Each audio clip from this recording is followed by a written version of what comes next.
Today we are going to be talking about Solo, a Star Wars story, which is, I love Solo, but we'll be getting into all that. It's one of those great movies that you can just throw on at any time. Um, but yeah, we're going to get started with that right here on the high ground.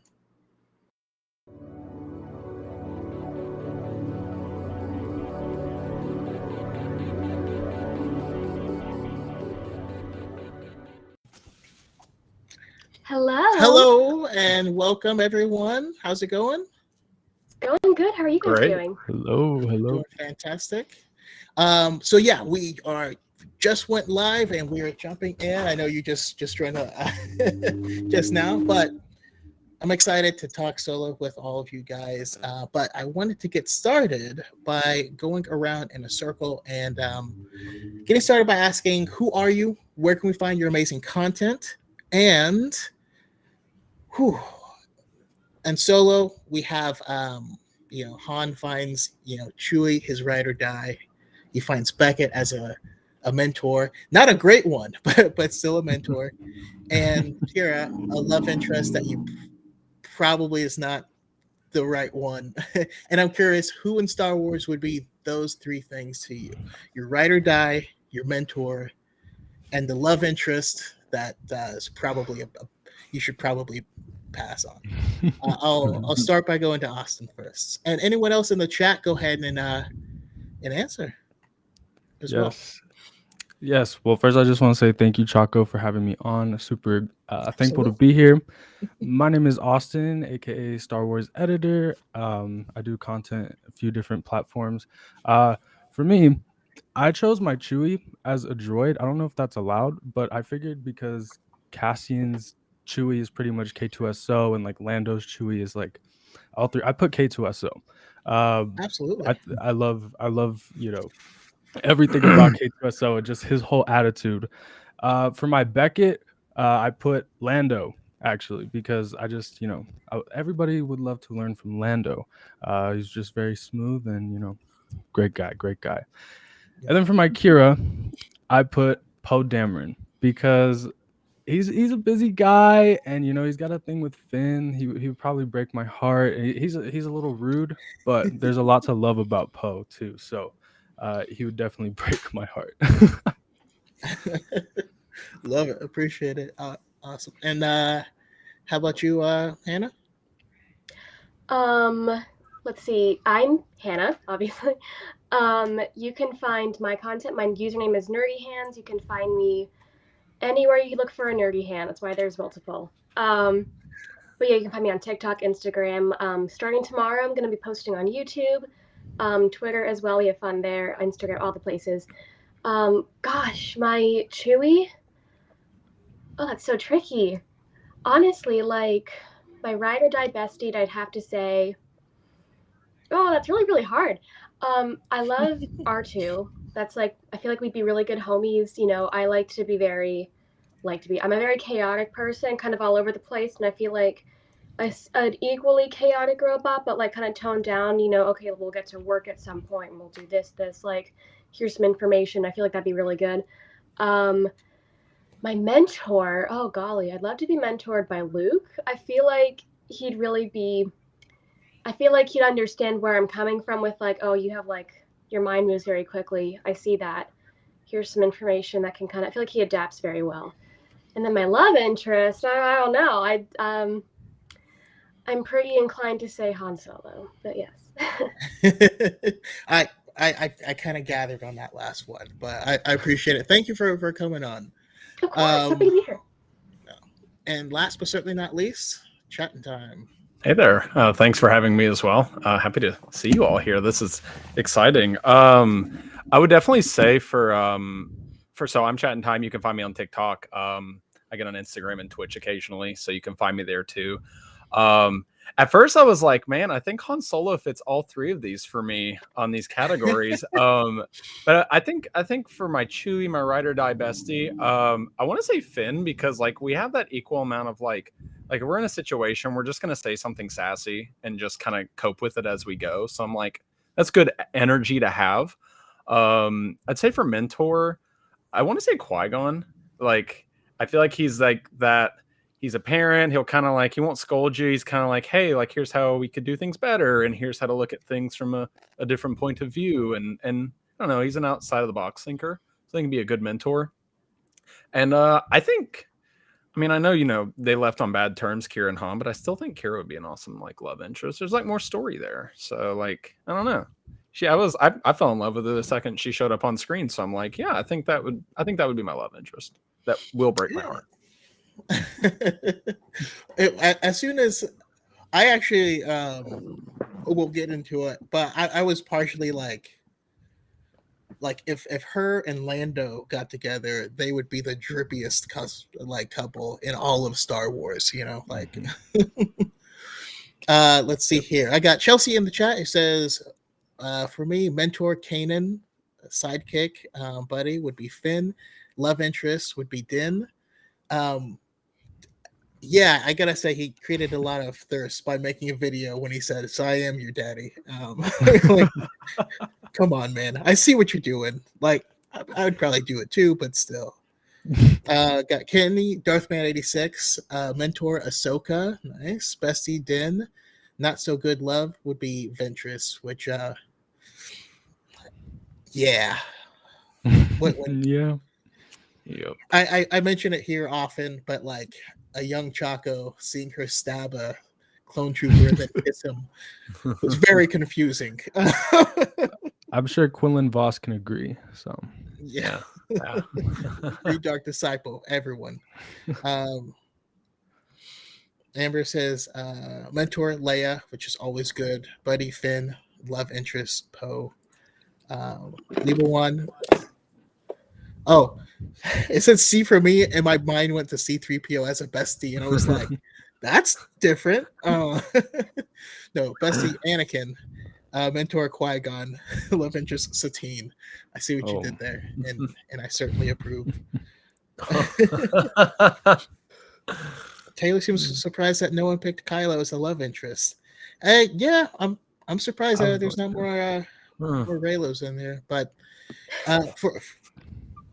for me, let's see. My ride or die bestie would have to be. I would have to take this back to the High Republic, and I want Elzar Mann is like my buddy because it would just be fun. Like he's gonna do some weird, stupid stuff, and we're just gonna have a good time. We're gonna laugh about it. Mentor, I want Hondo Onaka to be my mentor because he's the exact opposite of me as a person, and I think I would learn a lot. You know, like I would learn. Like if for one thing, I'd be a hell of a lot more confident after hanging out with him. Like whether or not I knew what was happening, I could make it sound like I did. As far as a problematic love interest, I would go with. To be clear, the end of the show, Sabine Wren. Mostly because I'm pretty sure I'd be barking up the wrong tree. But right. you know, Fair. It is what it wouldn't end well. that's all I'm saying. Right. But awesome, and thank you guys for coming on this episode. I always love bringing on new faces and mixing it up. Couple questions before we get into it because I wanted to start a new thing here and talk about some news. So we actually got so one thing that's not in the notes is Kevin Feige briefly mentioned what he was that he's working on the Star Wars movie now. Right now that Multiverse of Madness is out, they're moving forward with that, and basically all that they were really saying was that this new movie isn't going to be tied to anything else. He said he's happy to do it because it's not going to be a sequel to anything. He doesn't have to worry about the TV shows and all that stuff. I'm curious, kind of a lightning round. You guys hop in and just let me know. What do you guys think about that? Do you want it to be connected? Since it's not connected, that would also imply we're not going to have some cameos. What do you guys think about that?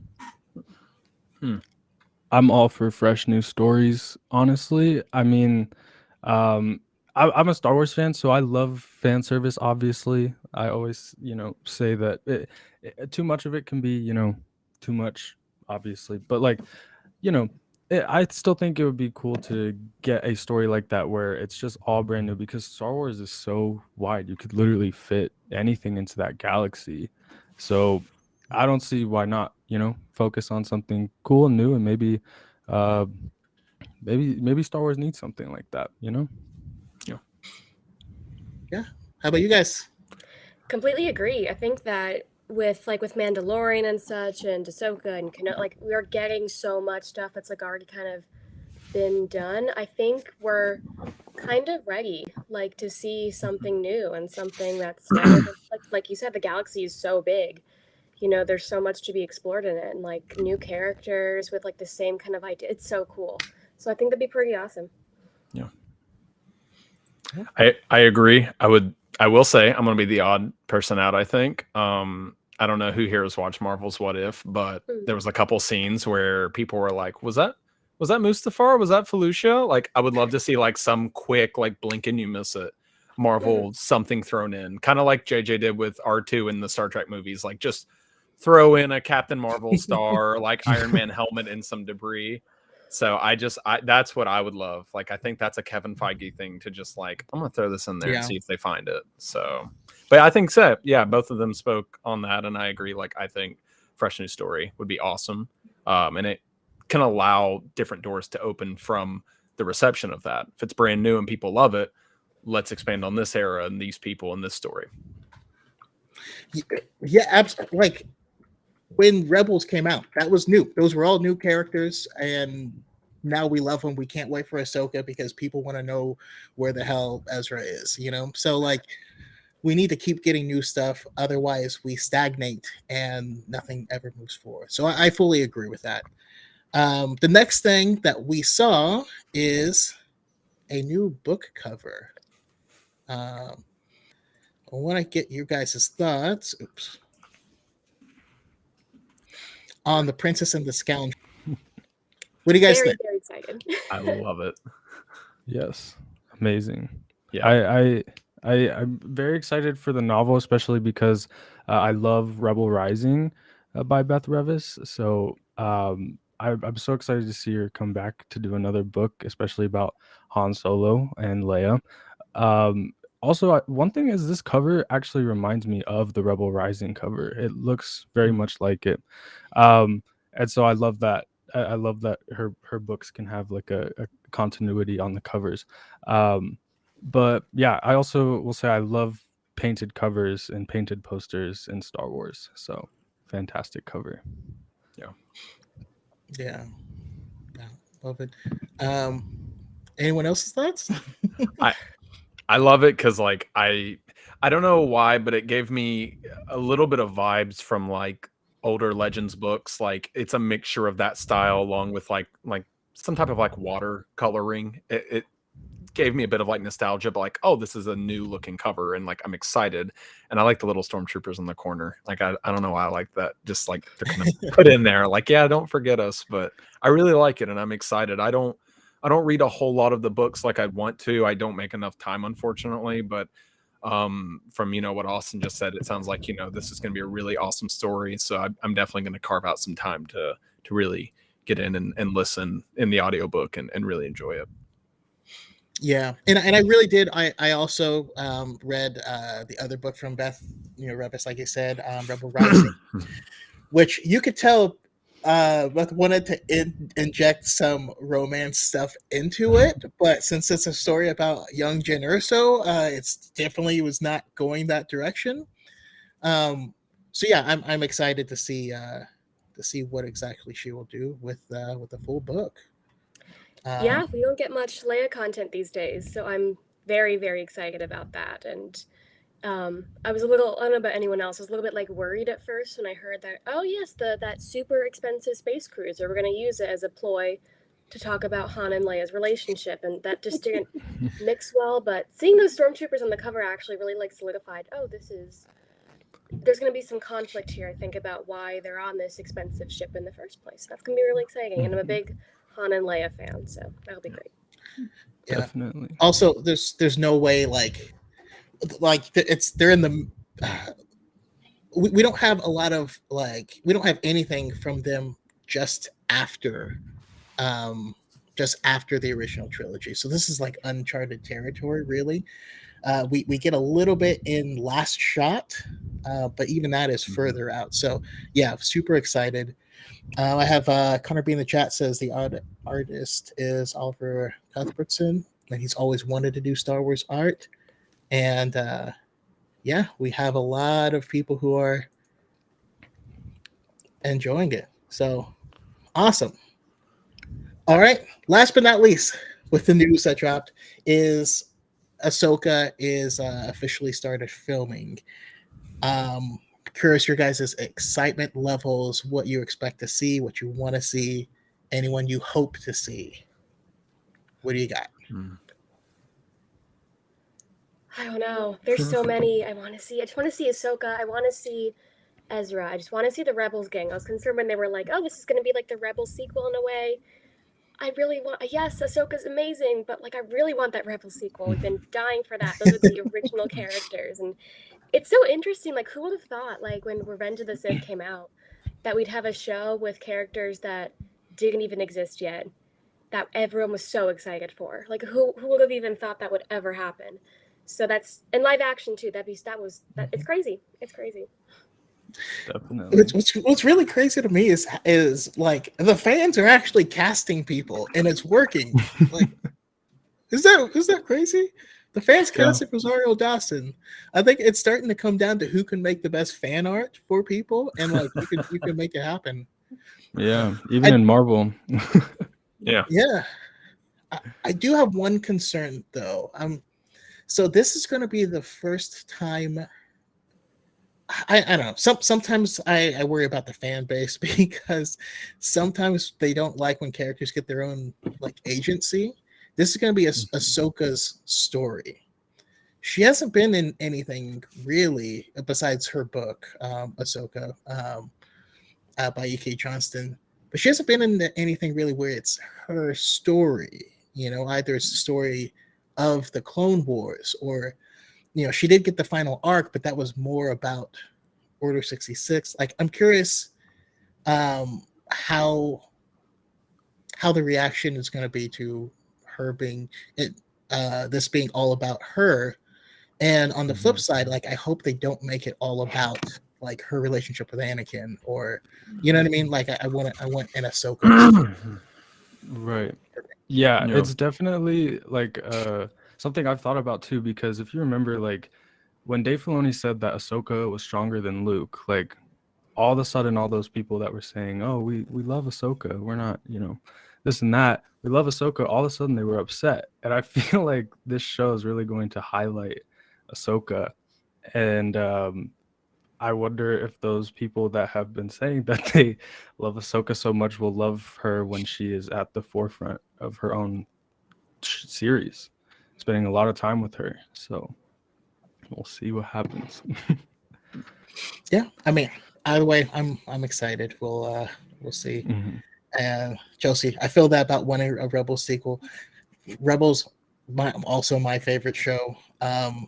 Trials of the Darksaber is beautiful. Just it has some of the most Star Warsy Star Wars in all of Star Wars, in my opinion. Speaking of which, let's jump into the matter at hand. We are here to talk some Solo, which is, in my opinion, the most underrated Star Wars film. It does not get the love or the recognition that it deserves. But I want to start out by asking everyone, like, because when this was announced, my first reaction was, why? If I'm being completely honest, I'm curious what your guys' expectation was walking into the film, and what was your experience like seeing it? What was your relationship with Han prior to walking in? How did you guys feel? At that point, I just wanted more Star Wars content. Oh, okay. At that point, I just really wanted Star Wars content, any Star Wars content. And, I'm what people might have called a shill back then. I just wanted all the Star Wars that I could get, and so I was the person defending it because I was on Instagram. That's when I was starting out, or I started out with Rogue One, so I guess it was like more like 2 years after. But I I just remember being like, no, you guys got to give it a chance. It's a Han Solo movie. You love Han Solo. I'm sure Alden's gonna do great. I understood that he didn't exactly look like Harrison Ford or Han Solo, but his embodiment of Han Solo, even in just the trailers, was like, you got to give it a chance. Come on. So personally, I really felt like I was the only person hyped for it at the time.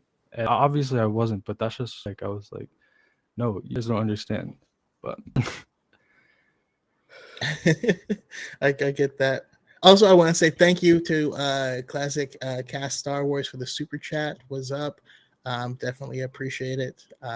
Yeah, thank you. Thank you for coming out. How about you, Hannah? I mean, it was so soon after The Last Jedi that I thought that was probably why people hated it so much. Was because, like, I love The Last Jedi. That's my favorite sequel movie. So, but so many people just did not like that movie. I think the hate carried over, and that they were so pissed off at Star. And that when did that movie come out? Because usually, like, they come out around Christmas time. That was not Christmas time, if I don't remember correctly. May 24th. There was a 5-month it gap wasn't. between Yeah, I it think was Last so Jedi and soon. Solo, because the promotion was the summer belongs to Solo, so I know it was like a May release, and Last Jedi was December. Yeah, like it came out so soon after, and people were just spending that whole time just saying how much The Last Jedi sucked and like, Disney Star Wars is ruining whatever.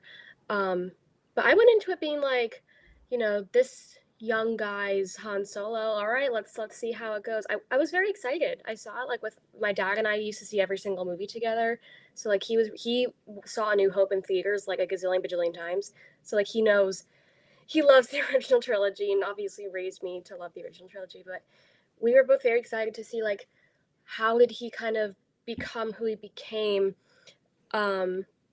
Because it's just an interesting thing, and it'd been so sequels focused for so long that like it was nice to go back to the beginning because we really hadn't gotten any like original trilogy content since like the what's it called, the Legends books that came out when I was a kid. So Yeah.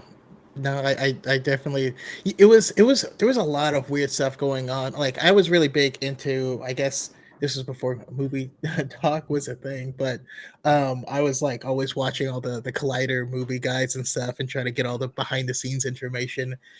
And so there was like backlash from The Last Jedi that was happening, and then at the same time we had a lot of really troubled stuff into production. They had to switch directors and stuff like that. Like that doesn't bode well. Alden said that he felt like he was Jim Carrey walking around, which because before it was the guys that did the Lego Batman movie that were the original directors. So there was that going for it. So they had to redo a bunch of stuff. There was zero marketing for it. The first teaser came out February. the Monday after the Super Bowl, and the movie was coming out that May, and it came out like right next to like Infinity War. Like it just had so much going. You're just like, why did you do all this? Right, especially because at that point they were marketing these movies like 8 months before, and then they were just like scared to market two things at once. So they were like, okay, Last Jedi Blu-ray needs to come out, and then I don't know what the thought process was, but yeah, it was. I mean, I think it probably was supposed to come out like the year before, but it got pushed back. Is kind of what I'm feeling maybe happened, but I don't know. Your thoughts on that, Chatton? I remember seeing the first teaser for the Super Bowl, like you said, and I remember like how hype I was, like seeing Han behind this like half metal great door, and it opens, and you're like, whoa, that's Han Solo. And then you actually watch the movie, and you hear him talk, and you're like, whoa, that's Han Solo. And I think for me, like, and maybe that's bias kicking in, I thought Alden and like Donald Glover and all the characters who embodied the characters we've known for years did an amazing job. And then the actors and actresses who like came in and played new characters like Kira and Val and Beckett, like they did a very good job. And it felt like a cohesive story, like, wow, this belongs here in this era. And like, I feel like I'm actually watching these characters fulfill a really good story. And yeah, it was the same thing. Like The Last Jedi and Solo had a very short gap of time in between. Typically, Star Wars movies was like a 1 year gap with like Force Awakens, Rogue One, Last Jedi. And then so Solo kind of, from how I was reading things, I guess they wanted to push it sooner. I don't know why next Infinity War. Like, I guess they really like, I don't know what that was about. But like, I don't know. I was kind of bummed because they called it the first Star Wars flop. And for a fan of the brand for how many years, like that probably hurt a lot of us to like see the negative reactions to Last Jedi still like 5 months later. And you're like, well, like, what are we going to do now? Like, what's like, are they pumping the brakes? Like Iger would say like, oh, we're going to pump the brakes on Star Wars movies. And I remember how much that hurt me. And I thought, this is one of my favorite Star Wars movies. Like I saw it like 3 times in theaters. And now I'm like, oh, it kind of like to everyone else around me who didn't really care about it much. They then saw it as the thing that like, oh, Star Wars isn't as fun anymore. And luckily it's not been like that. It was a short time, but it's still, Solo was just so fun to me. So I wish more people got to enjoy it when it came out. And I'm glad that people now are giving it a chance. Yeah. And so this just Justin says, people also kept saying it was unnecessary, which like I never got. All fiction isn't necessary. So that was me at first, mostly because there's other things I wanted. But yeah, when I watched it, I was in it. I was sucked in. It was just an adventure romp all the way through and through. I didn't need a rewatch. I'm a big Donald Glover fan, just in general. Anything that dude does is just like is aces. And Kira like really started stealing the show. And I don't know if y'all are reading Crimson Reign. Please read Crimson Reign. It's like the best thing coming out of Star Wars right now. It's really good. It is really, really good. Awesome. All right, so let's get into the story. I kind of broke it down into the 3 acts to see, how you guys felt, what jumped out at you, your favorite scenes and moments and stuff like that. So first act, we have the opening of the film until they do the heist and they fail. What jumps out at you? I'll go to Chatton first this time. So what I really liked, and for any Shadows of the Empire fans, us 90s kids are popping back in to say hi. One of my favorite things was the train heist, because it reminded me of the train mission on the garbage planet, I think, or Mentel in the game. And it was those little things that made me think, oh, like, I don't know if that's an intentional reference, but I'm seeing the closest to this in live action, and this is amazing. So for like the heist, it was like, and part 1 itself was just the beauty of it. It all felt so real. Corellia, for the first time we're seeing it, feels like an actual real industrial setting.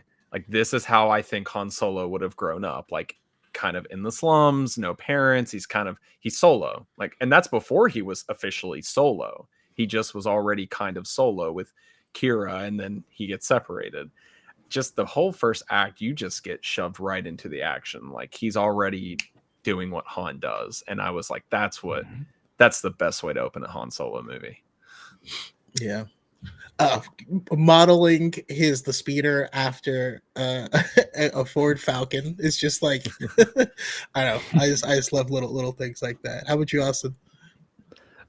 Yeah, the whole beginning of the movie was just like Han and Kira.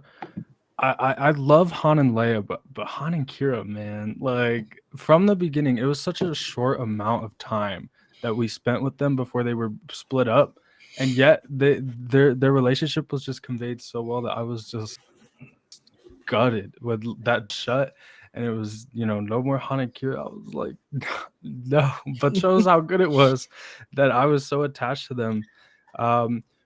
for me, I have this thing where before, because I'm very much following like every little detail I can of all the marketing, especially back then. I have this issue where I like fall in love with a character before I know anything about them. For Rogue One, it was Baze Malbus, and for this movie, it was Rio Durant.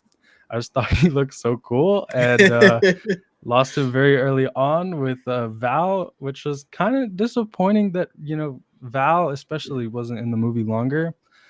But it was tragic.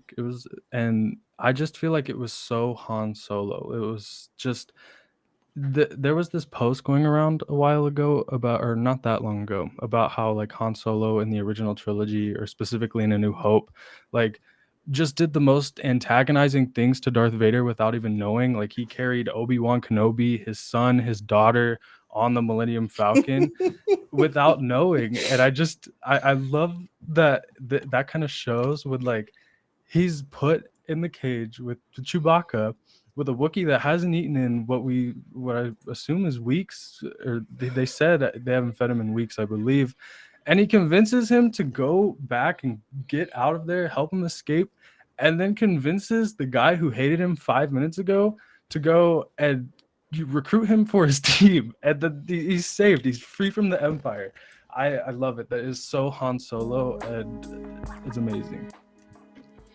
Can we also talk about, like, does that confirm that Chewbacca like has eaten people? When they say they haven't fed him, does that mean he was gonna eat that pork? But like, I don't know. I'm just saying. and also just like you said, his chemistry with Kira in that opening scene, and then when they saw each other again, was hit hard. Like, it's a family friendly show, but the way I'd say it is like Han and Leia make love, but Han and Kira, like, you know. That's fair. I also loved Rio. He just had a sense of humor and like a lightness about him. Like, he was just like enjoyable. He might be my ride or die. Like, if I could.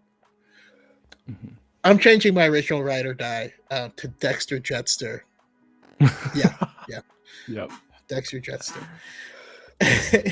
And anyways, Hannah, what jumped out at you? Oh gosh, I don't even know how to answer that. You guys kind of got everything. Yeah, honestly, and that's actually a very good question, because did Chewie eat people in that opening sequence? Because he might have.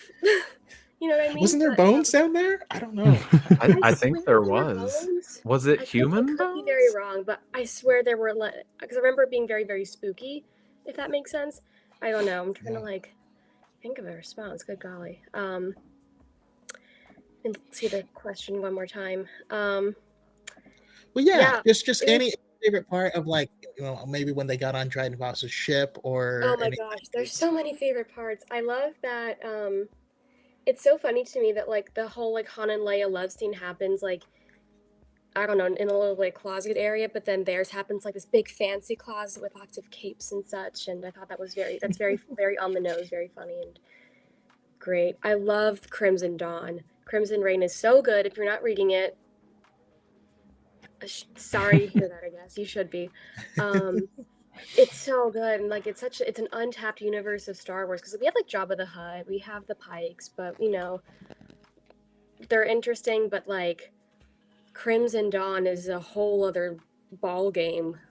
They're playing softball and they're playing like bowling with like, I don't know, but I'm really bad at sports, in case you can't tell. I'm a Star Wars fan, not a sports fan. Just so many interesting things happen in that movie, and it's just a shame that people don't like it enough. Yeah. One thing that just gets me every time is, as soon as Chewie and Han join the crew, and Han is in the shower, and then Chewie gets in there with him, and he's like, "You couldn't wait?" Like, but how resigned he was. I don't know. I just laugh at that part every time. Yeah. There's just a lot of really good moments. I do feel sad. Oh, just also side note, the design of like Lady Proxima was just so unique and interesting that I just it just wasn't a type of creature that I pictured, and that's what makes it work so well in Star Wars, in general. And if you're ever curious about their adventures before that, there is another book called Most Wanted, and it's a Han and Kira adventure prior to Solo, so you can kind of get more background on the relationship. Um, I did get a random question in the chat. What kind of shampoo does Chewie use? The answer, very obviously, is L'Oreal. Um, very, very obviously. Anti-flea So L'Oreal. Oh, that's not easy, real. easy question. Easy question. Anyways, jumping forward, until we had the second act, right? That's so they going from that whole creepy ass conversation with Dryden Voss where he like just murdered people, and yeah, he seems like a pretty intense dude. Like Vision needs a nap or something. I don't know. Going from there all the way through when they escape from Kessel. There's a lot of stuff that happens in between there. I'm curious what jumps out at you guys. And I started last time with chatting, so I'll start this time with Austin.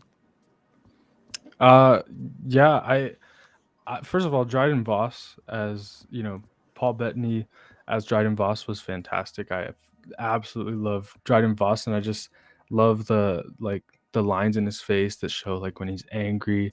There's just some fantastic moments. You're like genuinely a scary guy, not even because he like comes off scary, but just like the implications of like, oh my, like if you don't do what he does or what he wants, that go get that done for really well. And I love the moments that one line that or one moment that particularly sticks out to me with Dryden Voss is where he's just like, test me one more time and see what happens. It is red. I just Dryden Voss. I will say that the whole thing with Dryden and Kira, what from the start it was obvious. I was like, oh man, like this is about to get personal. It's not even about like the coaxium or anything going on anymore. So yeah, I loved Dryden Voss in this movie. Yeah. Nidrex in the chat also brings out, I remember the first time I spotted the golden idol from Raiders. I immediately went back into the India's canon in Star Wars. Which, by the way, there is another well, not in this movie, but the arc is in Clone Wars season 1. I always loved that when you like see it in the corner, like, oh, they're doing the thing. I love Easter eggs. Yeah, how about you, Hannah? Yeah, Dragon Voss is a really scary dude. But I remember sitting in the theater in the specific like part of the movie. I remember sitting in the theater and being like, they're gonna make the Kessel Run. That's crazy. Like, because they always talk it up like, oh yeah, I made the Kessel Run in this many parsecs. I didn't know a parsec was like a unit of length. I thought it was a unit of time. I'm sure most people did, but no, a parsec is like a mile. I don't know. Took a shortcut. But yeah, Kessel was not what I expected it to be. Because I always thought it was like a pod race. I don't know, because I grew up on the prequels, so like I thought that, oh, the Kessel Run and this many parsecs, like, whoa, he won a race? That's crazy. But I could think Kessel will be like this gross. I don't know. It looks like it smells really, really bad there. So that was pretty cool. I think Alden brings that level of like in this specific section of the movie before they make the run, that specific like cockiness of Han, but not quite yet because he really hasn't done much with his life in order to be as cocky as he is. So I like that he plays the like, yeah, oh yeah, I just made the Kessler, good stuff, and he's still cocky, but like not quite to where he is, where we see him in A New Hope. So I think his performance in this part is just excellent. Absolutely. I'm curious what you think of Lando and L3's relationship. Oh, or in Lando's introduction. He's great. I love Lando Calrissian. He's always been one of my favorites. He's just so Lando. Like having like childish Gambino as Lando, like that makes so much sense. I remember him getting cast. I was like, oh yeah, that's perfect. He just is a young Lando. I don't know how to even describe it. He kind of looks like Billy D. Williams as well, which is kind of interesting. Very, very good casting on their part for that. But he's just such a Lando. I don't know, like the way he sits. He's got his little cheat, like, and then Han, like, you know, oh yeah, I'm good. Yeah, I don't know. I love how they introduced Lando at sitting at that table, being all cool and stuff, and you know, oh, that's Lando. Yeah. And how he keeps calling him Han. I don't know, that just made me laugh so hard. How about you, Chatten? What jumps out at you at this part? I think the humor of I'll agree with everyone else on their parts. I'd say definitely the humor of Alden as Han. Like you kind of think Han's like kind of funny like in the moment in the originals, but he's not as like funny then as I think he is in this movie. Like him and Chewie, the fact that Chewie will just growl and he'll just already be irritated with whatever he's saying. Like Kira walks by and he's like, and he's like, no, you're touchy. And I'm like, oh my God, that is such a Han and Chewie like conversation. And I think one of my favorite parts was when they're on Kessel and like he's like, Chewie, go help your like people, like freeing everyone. And he puts on the fake guard's costume. And he goes up to the other guard who starts talking in an alien language. And he's just repeating what he's saying back to him to distract him, to then kick him in a very bad spot and get the door open. And I thought, that is Han Solo. And that I love that. I just love getting to it because I'm like, oh, this is so Han. He would just make it up as he goes. But yeah, it's just perfect. Has no idea what the next step is or the next anything is, but it's just that confident in it. It's just cool because it's so the exact opposite of me, who has to have everything planned out meticulously before. Like I just won't do anything because I'm like, I don't even know how to plan to do that, so I just won't. Anyway, when so it's. I don't believe it's outright stated, but you know it's heavily implied that Lando and L3's relationship might go places, you know. And I remember people being mad at that, and I was like, humans have sex with robots right now, like on Earth. You're telling me you're surprised that's happening in Star Wars? Like, really? Okay.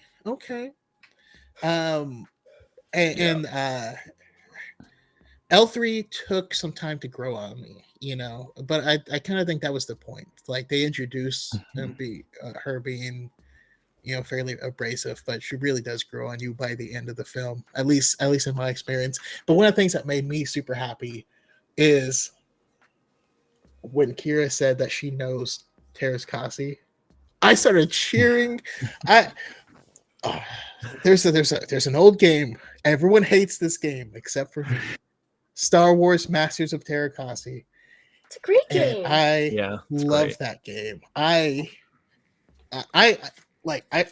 could be ranked nationally at that game. I play that game so much. I don't even play Ardenlin anymore because like when you can perfect survival mode, it's like, all right, never mind, I'm done with this character. But just saying that made me like I almost leapt out of my seat. It was awesome. But when they actually do the Kessel Run, first of all, seeing the Star Destroyer come in through the clouds and the smoke is one of the best visuals in all of Star Wars, in my opinion. It was just like the scale, the scope of it was just like, I don't know, it was awesome. And I wish we spent more time in places like the Kessel Run where it's not a planetary body, it's just like stuff in space. Like we get that in Rise of Skywalker doing the light speed skipping, right? He goes through chasms and maws and stuff like that. But that scene, like, this is one of those adventure movies where it's like things just get worse and worse and worse and worse. And and like Brian, like Pink Milk, which by the way, check out Pink Milk podcast. Awesome people over there. The scene with L3 is heartbreaking. I've always read it as L3 desperately trying to connect to Kira and being seen as more than a droid. But I don't think it was ever meant to be the truth. Yeah. Awesome. And then what happens? And then Donald Glover's reaction, like, it is just heartbreaking. And you're like, okay, they have explosives, they're running away, and then a Star Destroyer comes in, and you're like, God damn, like, they just need a break. So Yeah. I just Personally, I liked. Sorry. Oh no! If I'm ever talking, feel free to interrupt me at any point in time, and I'll stop. You go. For sure. I really liked L3 in the movie, and Lando and L3 makes a ton of sense. My only issue with it wasn't actually in the movie, but before the movie came out, there was an interview where Donald Glover had said that Lando's pansexual in the movie. As someone who's part of the LGBTQ community, I was like, yes. And then the only representation we got of that was him and a droid, which is like, it tracks, it makes sense, I get it, but it's like, okay, come on, I would have. But I will say, I did love that he flirts with Han. Like, that he's very flirtatious with Han. Very, doesn't even says "buckle up, babe" or something like that to him. But yeah, it was. But I still absolutely love what L3 in the movie, and their relationship definitely makes sense. It, I feel like Lando, would have sex with anyone. So, Yeah, I mean, you're in space. You're just what is anything up there? So the Kessel Run made me want to see a massive space prison, Abeloth. As a huge Legends fan, I really would, because it's like navigating these black holes, and there's a cluster of them, and in the middle of them, I really love what they did with Centerpoint Station and Sinkhole Station in the expanded universe. I hope some of those concepts might make it in, but if not, that's okay. I'm just happy to be along for the ride. But yeah, jumping forward, we have from that escape until the very end of the movie. So yeah, final bit. Hannah, we'll come into you first. What's your favorite part of the ends? Well, something I love, that's like kind of like in between, like the second and third part. But if you like know the original trilogy very, very well, there's one point where, like, in Empire, they're plugging C-3PO into the Falcon, and he says, "Oh, your ship talks very funny," and everything connects because they plug in L3 and she's got like a little accent. That was my favorite part in the movie, like that, like the little Leonardo DiCaprio pointing me. That thing, yeah, I love that part. But I love the idea of women empowerment in this movie, and Kira, you don't really know watching the movie, like, how far is she into this? Because yeah, Dragon Boss is a very, very scary guy, and like, it's Star Wars, it makes sense, like, he's the guy in charge, but I love that, like, she's been communicating with Darth Maul of all people, and support women's wrongs. Exactly. Yes, I support the wrongdoings of Kira. As she does them beautifully, and she looks good doing it. But I love the idea of like this person who's also from backwater Corellia being like so into this big, huge crime boss thing. It's very fascinating, and you should read Crimson Reign because it's very, very good. Just saying. But yeah, the ending is like it's so satisfying because like Han, and the Falcon and Chewie, they're together and they're singing and they got the dice, and like it's a satisfying ending, but also makes me wish for Solo too. But we can talk about that later. Yes. Oh, yes. We will be getting to that. It also makes me wonder if Hannah, if you've read from a certain point of view, Empire Strikes Back. Okay, so you already Yes. know what I'm. They, Yes, yes. for anyone that doesn't, it's canon stories and it's all these side characters in the film. So like one of them we reference a lot is like when Han and Leia are arguing in Empire Strikes Back. There's a guy that walks in between them. Yes. That guy has a whole story, and it's I one of the love greatest that stories in story. the book. It's really, really good. And Yes, even Um, in the yes. movie, he walks by and you're like, that's the guy. And Yeah. it's so funny and it's such a sweet story. I don't know. Read that book. It's a good book. Mhm. It is a good book, but there is very specifically a story that is the opposite side of what you were just mentioning, and it's L3. It's from L3's perspective, being part of the Millennium Falcon, and that's when they've had the hyperdrive disabled, and she's helped. She's given them a little boost to get out there and escape, and yeah, it's awesome. Love it. How about you? How about you, Chatting? Act 3 is just a roller coaster still. Like you think Kessel Run. First off, my favorite part when they get off the ship on, I think it's Savarine. Is that the planet, wherever they're getting the coaxium to cool down, and Chewie just starts growling, and he's just like, "No, we made it in 12 parsecs," and he growls, and he's like, "Not if you're round down, buddy." And I'm like, that's again just another Han, because then like in episode 4, he's like, it's the ship that made the Kessel Run in less than 12 parsecs. I'm like, wait a minute, you just keep deducting, like, and I guess no one's gonna hold you accountable, but you're like your first mate who like he's just dealing with your crap at this point. But it's just still so funny. And I think I really liked how you kind of have two big bads, like main big bads. I'm not counting Darth Maul, but you have Dryden Voss, obviously, like that's that centerfold, like, hey, we don't want to make him mad or he's gonna like kill us. And then you find out Beckett. That betrayal, like I kind of felt like something like that was coming when they set it up, like, oh, come into the room, and it's like, oh, okay. But it's kind of cool how Kira and Han both got to be the ones. Like you start with them at the center of the story in the beginning, and they got to take down those respective like big bad guys. And it's like, okay. But then they diverge paths, and I'm like, that's interesting. You know, they've kind of beaten their demons to an extent, and they could have that life they've always talked about. And where could that story go?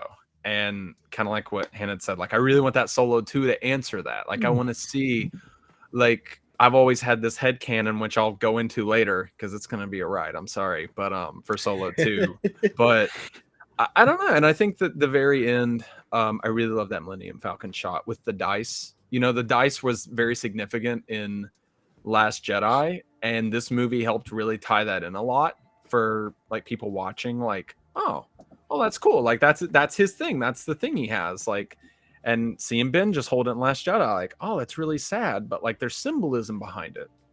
And so, yeah, I thought it just beginning to end, it was great. But that third act was beautiful, and I really liked the Rebels, how they kind of teased him, like, well, maybe someday you'll change your mind. He's like, don't hold your breath, kid. But he does. As an audience, we know, and it's really cool to see that little nod to we're gonna see this guy like grow into that role of like rebel leader, and he just doesn't know it yet. So yeah, I thought they did it perfectly. Yeah, I in the comments here we have the most powerful scene to me was Beckett telling Han, "Good job," when he guns him down. Not a redemption, but a great way to end it. I love that moment. Of course, they had to get in a Han shot first, like jab. Your thoughts on Austin? Yeah, I love. But I know Chad said that he kind of expected something to happen with Beckett. I expected something to happen with Beckett, and then he gained my trust in the movie. And so when he came out of the door, because before the movie came out, I was like, it's a Han Solo movie. Boba Fett's gonna be in it. There's literally no other option. Which I'm looking back, I'm glad that they didn't. But when there was that long 10 seconds as someone walks through the door, I was expecting Boba Fett, and then like Beckett walks out. I just like, I literally like, I felt betrayed too, because like I said, I didn't trust him at first, and then he gained my trust because he was saying things like, don't trust anyone, or what's the line? Assume everyone will betray and you will never be disappointed. I was like, this guy's great. Like, and I don't know, I just it came out of nowhere for me because I was like, oh. But yeah, I absolutely love Act 3, and Kira, so compelling because like I just there's that line where it's like the point of the game isn't to win, it's to stay in it as long as you can. And I feel like that like perfectly describes Kira, because like I know like War of the Bounty Hunters, Crimson Reign, like she's still in the game, and she still, you know, she's determined to not win the game but just be in the game as long as she can. And I love that for Kira. And like you guys said, we'll talk about Solo too, but I want to know, like, because I genuinely don't really know like what is gonna happen. Like, does she love Han still? Does she not at this point, at least? Like, 'cause obviously we know in Empire Strikes Back she has, or around the time of Empire Strikes Back, she has no, you know, no worry about, you know, kidnapping him. But it's still, you know, I still want to know like what was exactly going through Kira's mind in that moment, or what was going on with like her and Han. Yeah, they have that moment at the end where they're talking to each other, and Alden did such a great job of false bravado while talking to him. And Kira's body language was, I see straight through you. And it's like, you know, we always know Han Solo as like this, he's a smuggler with a heart of gold. And Kira, no, is like, I've been through too much stuff. I do not have a heart of gold. You still do. And I think at that moment she did still love him, and knew she couldn't do to him what has happened to her. That's kind of how I read the moment myself. I can't have you walk down the same path that I'm on, but I'm not the same person, and I can't, you know, do this with you. Also, we got the reveal of Infus Nest, and she took off her helmet, and it's Flag Smasher. No, I'm just kidding. Falcon and Winter Soldier hadn't come out yet, but still, all in that comes because they call themselves the Cloud Riders, and they wear these crazy helmets, and you're like, wait, are they evoking the Nile? Is that what this is? And so I'm still waiting to get. I need more background, but I absolutely feel very strongly that they were as they were trying to prevent themselves as this big raider gang, and we're trying to evoke the imagery of the Nile that we get in the High Republic. And again, I love when Star Wars just mixes this stuff together. It is just fantastic. But yeah, all right, that's Solo. That is Solo. Do you guys want a Solo 2 or a spin-off? And if so, what would happen in it? So yeah, let's go around and get y'all's thoughts. I'll start with chatting this time, and I can't wait to hear this headcanon. Okay, this is all from one line Han says in A New Hope, so bear with me. But with the way Solo left off with Kira, so we get that Maul reveal, which I want to say, by the way, I didn't like really touch on this earlier.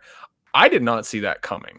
I say this movie's great because I feel like I saw that coming even less than probably people saw Vader being Luke's father. Like, I just did not expect to go to a Han Solo movie set after episode 3 and see Darth Maul. Like, I just didn't go in like, oh, I can't wait to see Maul. Like, that blindsided me.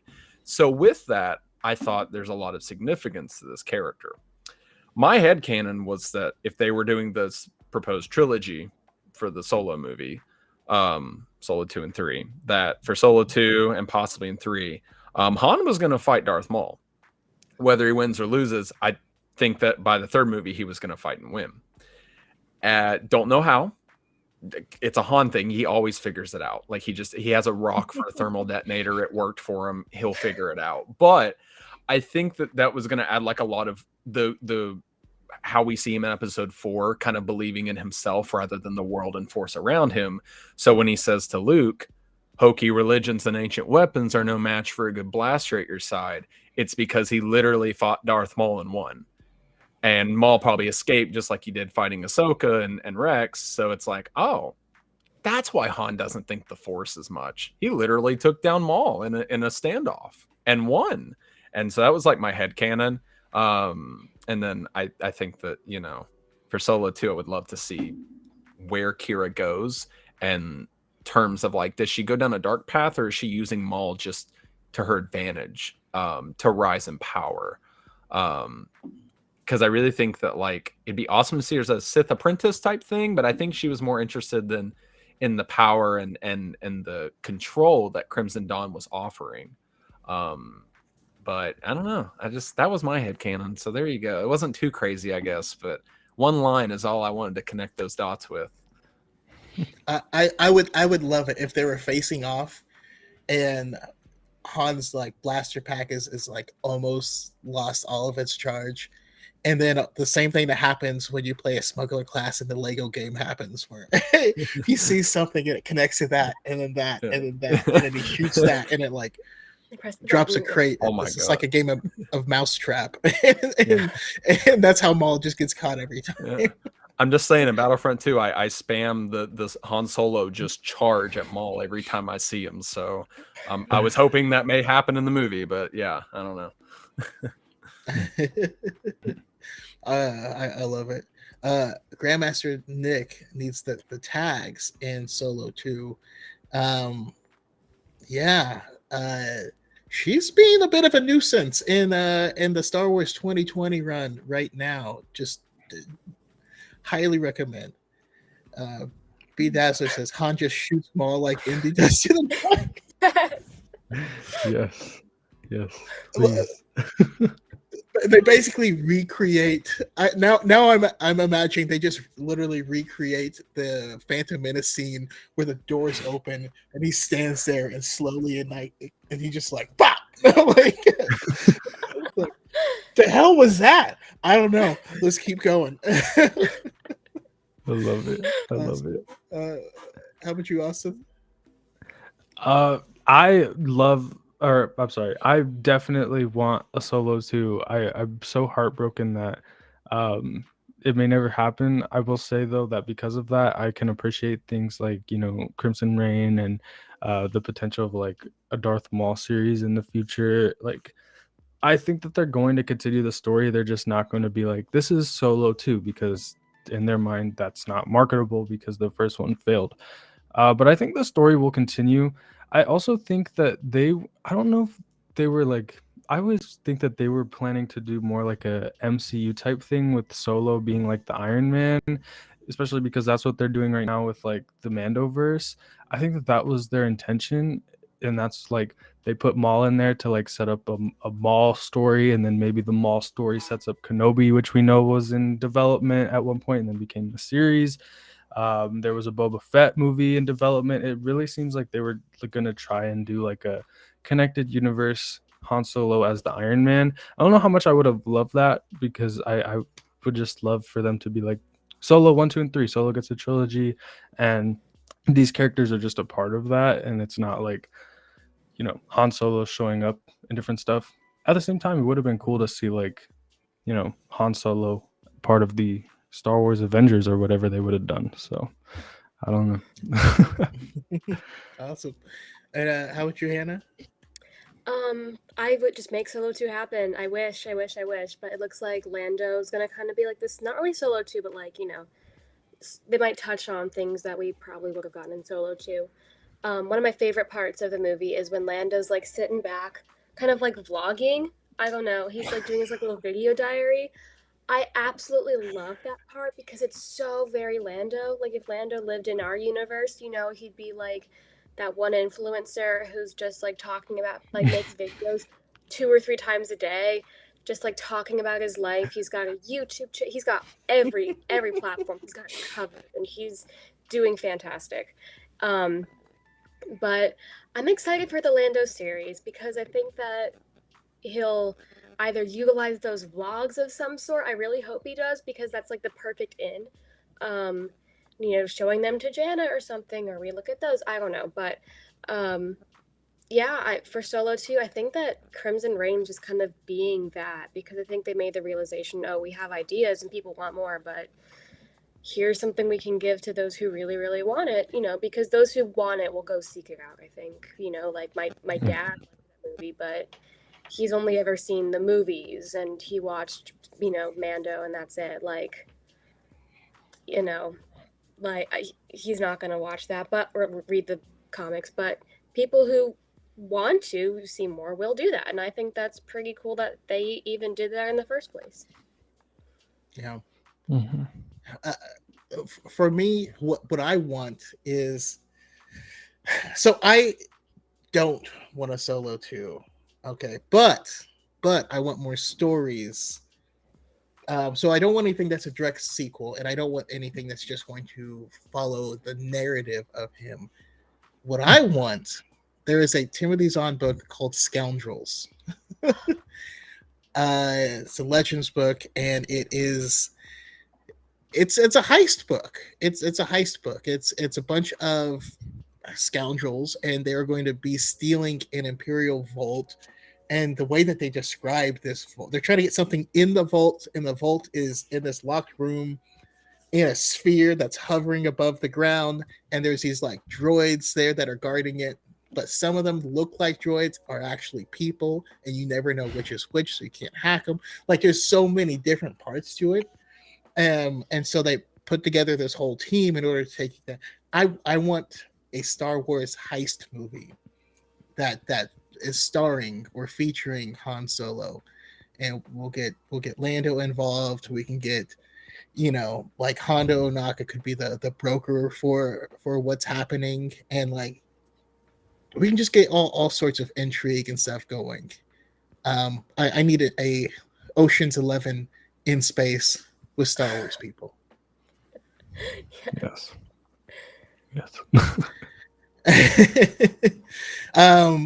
But yeah, all right. That's my thoughts. I want to see if there's any closing thoughts, anything else you want to add, anything on your guys' mind, and also if you can tell us again where we can find you and your amazing content. Would appreciate it. So we'll go around one more time. Austin, closing thoughts, and where can we find you?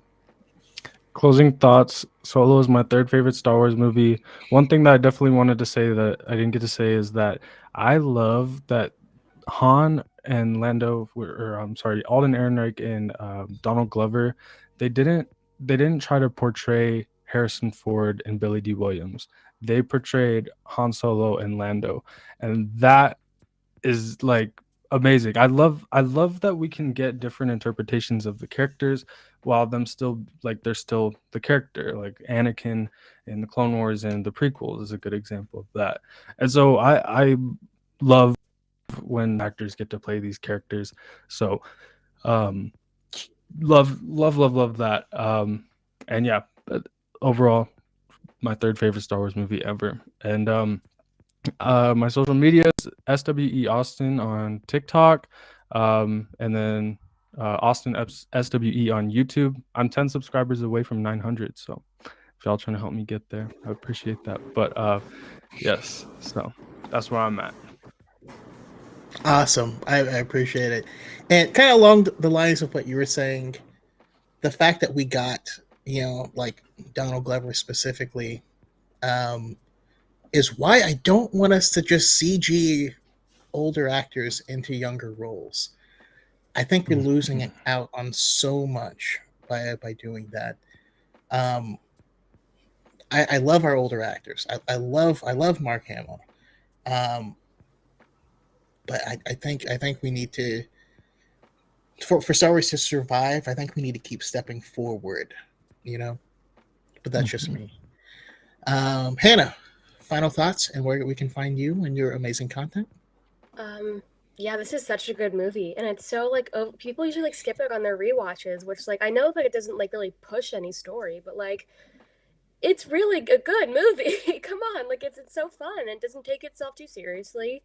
You know, it's just a Han Solo movie with like a lot of other cool elements that they've just kind of brought into it, and it's great. And I saw someone mention that score. I'm from a classical music family, and we used to listen to the Star Wars music constantly. So that score is incredible. Look at the deluxe edition. I posted on my Instagram story a few days ago.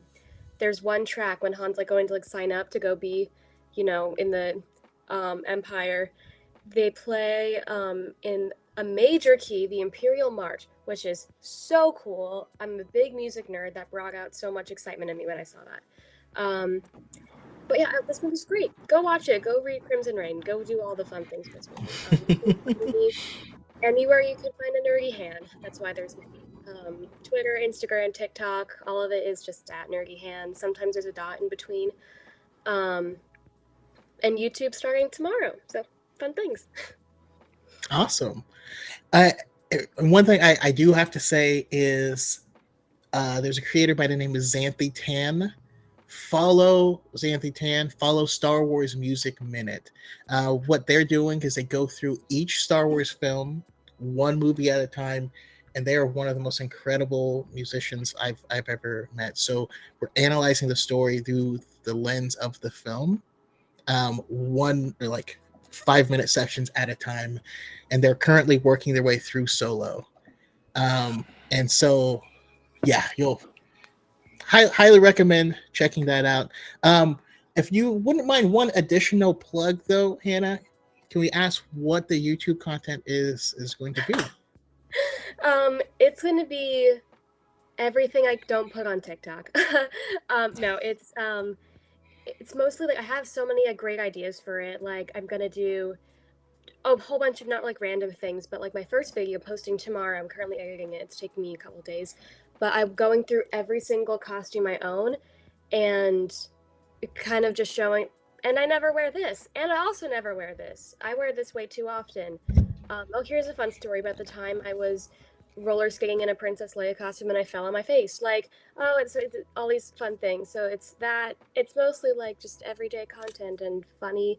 So if you're a Star Wars fan and you like people who talk about those things, I'm going to do one where I play Lego Star Wars very poorly. I'm a very bad gamer girl. I'm going to interview my dad who saw A New Hope in theaters 9 bazillion times and ask him about his history as a Star Wars nerd, because he actually, for his Halloween that year, I think he was like a young kid, like 7 or 8 or so, he made like a Luke Skywalker costume out of his brother's karate gi. So like they didn't sell these things back then, like because I think it had come out like that sometime that year. He like made he went and saw the movie and took his brother's thing and was like, okay, and he's wearing like white joggers, okay, great, and like he's wearing this, like he went all out. He's a big Star Wars fan, so I'm gonna interview him and talk about that, like all kinds of really fun stuff. It's just gonna be a fun time. Videos will be less than 10 minutes if they take me this long to edit. So yeah, fun times. Awesome. Well, we'll look forward to it. We will watch your career with great interest. Chelsea says, bad gamer solidarity. I'm not even through Attack of the Clones on the Skywalker saga. Listen, there's no such thing. It's all about how much fun you have. Although there are some excellent gamers like Chattentime. You gotta follow Chattentime on Twitch, and like he just has the best energy like as a streamer. I appreciate it, and you get bonus voices. So yeah. But yeah, Chatton, sorry for outing you. I'll let you talk about your stuff. I almost felt like it was a point redemption where I just had to do them all just right now. Like, I see him. and no, I will say my solo closing thoughts is that I love it. As you can tell, like I'm wearing a Ruby's like solo costume. If you go way back on my TikTok, like when we were all stuck in our apartments and houses for months because of COVID, like I think I was going like mallster crazy, and I'm like, I'm gonna buy this Grievous costume, I'm gonna buy this young Han Solo costume and make TikTok. Yeah, it was pretty bad. But I really got to like really explore like the side of Solo. Like Solo over the years has just really grown on me continuously. I've really learned a lot about like outside of the movie, like the merch and the books that they made. One of my favorite things with Solo, there was a book called Tales from Vandor, and it canonized Dash Rendar from Shadows of the Empire. So that made me very happy. So Solo again, Fulcrum got me this awesome vinyl set. This is all the John Powell music. She literally went to the ends of the earth, I think, and then some.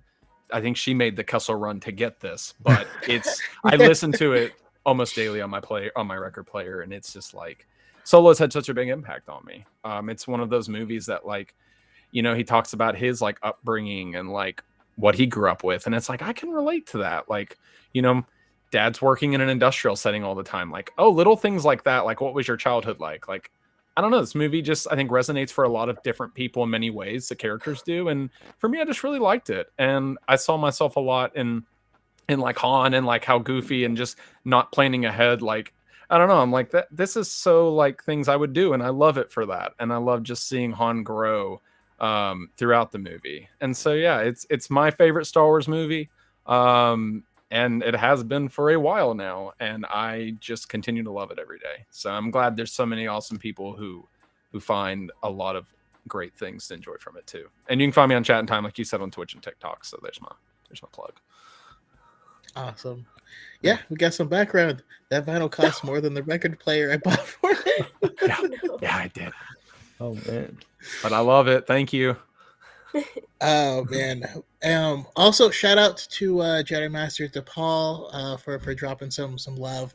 Always appreciate it. Always appreciate you, and super excited to actually get to chill at Celebration. If any of you guys are going to Celebration, yeah, awesome. I'll be there. So yeah, we will definitely be doing stuff and hanging out. So I can't wait. I love that. It's weird to say. It'll be interesting because I think that COVID has actually been the best thing to happen to Star Wars, which is sad to say, but you know, like our love for the books. I know so many of the biggest Star Wars fans I've ever met who got into it during COVID and just binged every novel ever. And like it's crazy. Not to mention how we now get to connect, and I get to see all these different. Like I would have never been able to have conversations with you people who all have just very different views on all of these things than I do, and benefit off of each other. And I don't know, it's beautiful. Love this community. Love Star Wars. Love all of you guys. I appreciate it. Everyone in the chat, thank you for coming out. We got Taylor. Follow Fulcrum 8308. 8308? 8108. 8108. Damn it. I was so close. We got Carter in the chat. Chattens is here in both places. Nidrix, Jedi Master DePaul, Chelsea, Spencer, Loshavo, Grandmaster Nick, Dixon Download. I never know how to say your name. I apologize. Podwans Podcast. Follow Luke at the Podwans Podcast. They are doing awesome and are holding a hardcore trivia tournament where I'm going to be the final boss. The final match is going to happen at Celebration, and we'll see. I'm studying hard, and I have gotten notes from the last person to beat me, which was Alex, Star Wars Explained. So he's giving me some notes. We'll see. I'm going to bring the heat.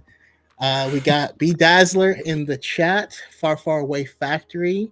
And like I said, this community is amazing. Anyways, appreciate it. You guys have a great night.